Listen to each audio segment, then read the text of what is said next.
Today we solve question number 4th.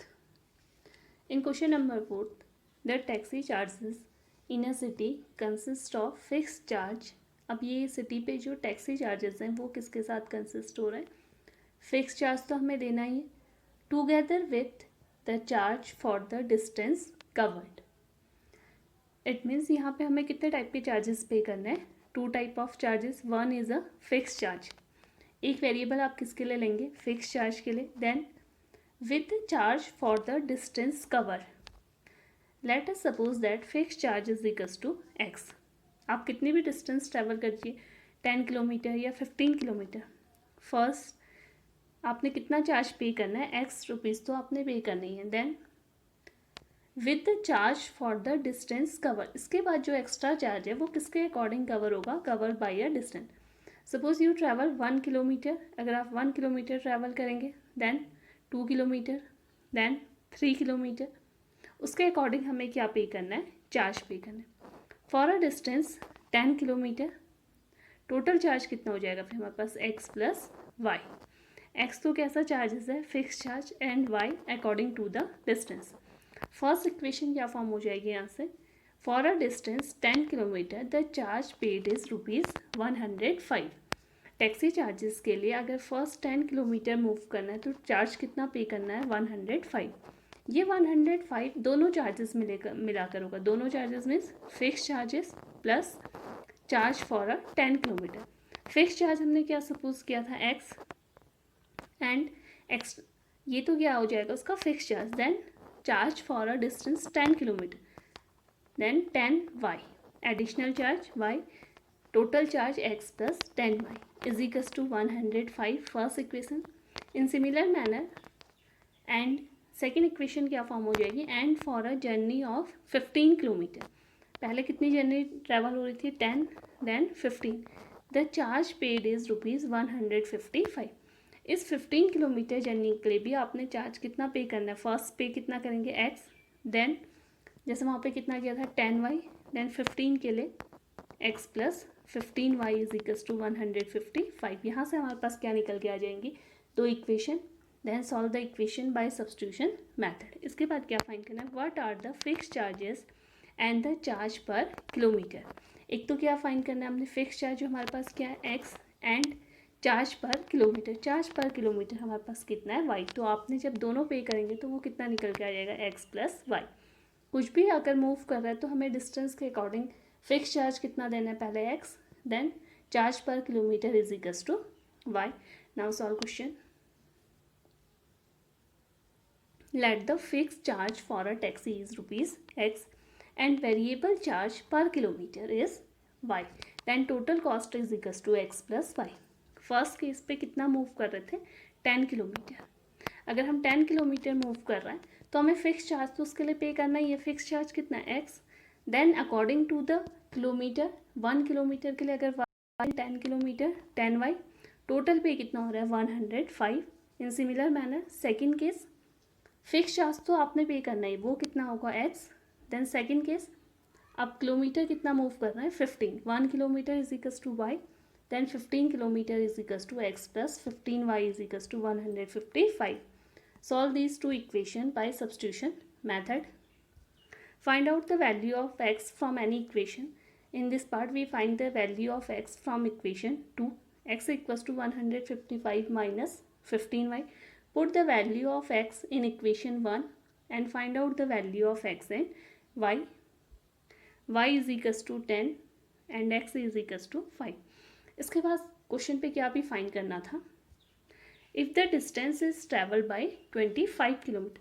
पहले कितने के लिए फाइंड किया था? 10 के लिए गिवन था. देन 15. इन दो इक्वेशंस हमने क्या फाइंड किए थे? Fix charge and variable charge. Then find the rupees for 25 kilometre. अब किसके लिए फाइंड करना है? 25 किलोमीटर. अगर 25 किलोमीटर मूव करे तो इसके लिए भी हमें पहले तो क्या देना होगा? Fix charge x plus 25 kilometre. 1 kilometre के लिए हम कितना पे कर रहे थे? y. Then 25 kilometre 25y. Equation x plus 25y. Then x value, put the value of x and y and find the value of total charge. Now next question. A fraction become 9/11।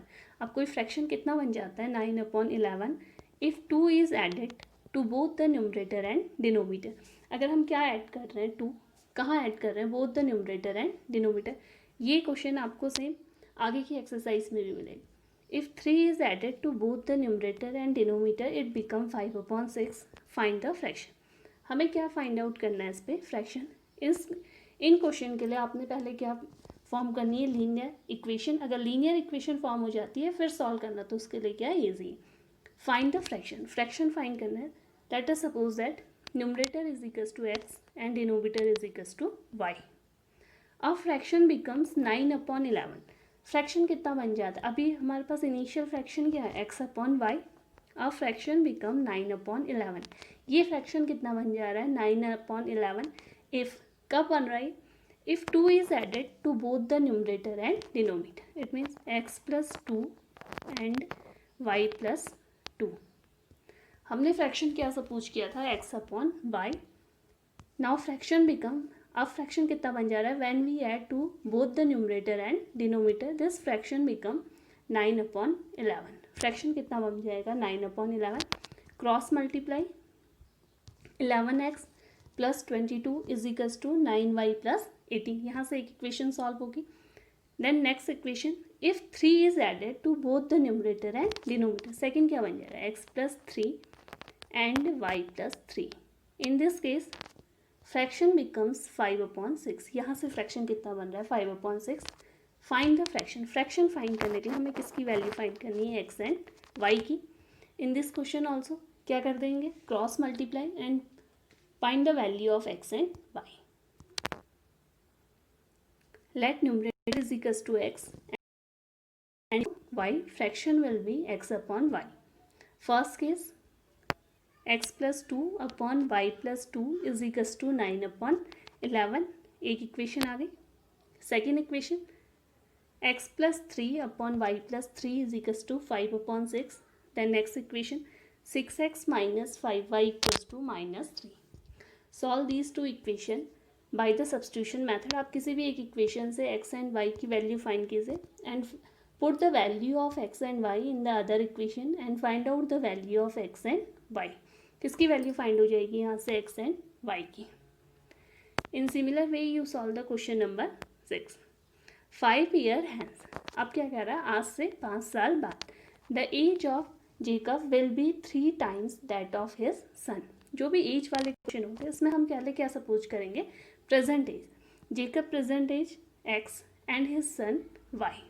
5 year hence आज से 5 साल बाद age x+5 and y+5 and 5 years ago आज से 5 साल पहले y-5 and x-5। ये क्या गिवन हो जाएगी एक statement. What are their present ages. आपने क्या फाइंड करनी है उनकी present age. Let present age equals to x and y। 5 year hence आज से 5 साल बाद age of Jacob equals to x+5 and age of his son equals to y+5। इसके बाद क्या गिवन थी statement Jacob age equals to 3 times of his son. एक equation यहाँ से निकल के आएगी x-3y equals to 10। Second statement 5 years ago आज से 5 साल पहले age of Jacob and age of his son. यहाँ क्या हो जाएगी age of his son equals to y-5। Second equation x-7y equals to 30 and find out the value of x and y by substitution.